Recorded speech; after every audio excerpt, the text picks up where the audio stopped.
I'm Kathy Wilson, and I am so fortunate to be a teacher with the Faculty of Nursing at the University of New Brunswick.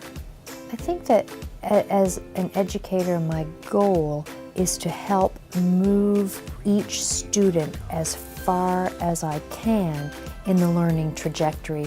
She knows what it means to be a student, and she understands, so she can kind of, she gives you that tough love, but then she also comes from a place of understanding. She's a real possibility person.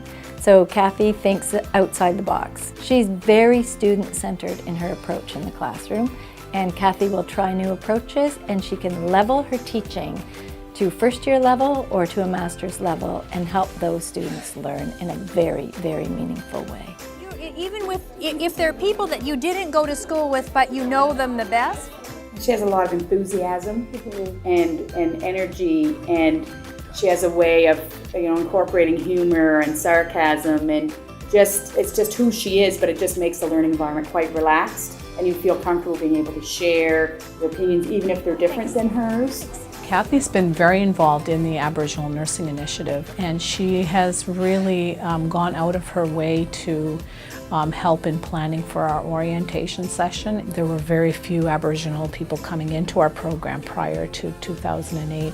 Kathy, with her interest in issues of social justice, really wanted to be a part of that process. You're not just a number to them. Like she knows who you are, she knows where you come from, and she takes the time out to get to know you, I find, and if you need any help with anything, she's always there. Her door is always open. Yeah, at 120 I couldn't feel her pulse anymore, so now I'm going to wait a minute and I'm going to pump it to...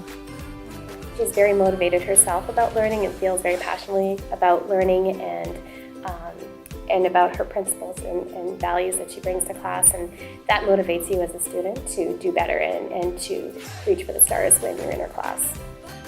Well, I think that it's important for students to make connections with each other, but also with faculty, and I think that education and learning is all about connections, right? And especially in the profession of nursing, where we all are involved in teams, and you have to be a team player to be a nurse. To be an effective teacher, you also have to be a risk taker, because until you try something new, you're not going to know if it works or not.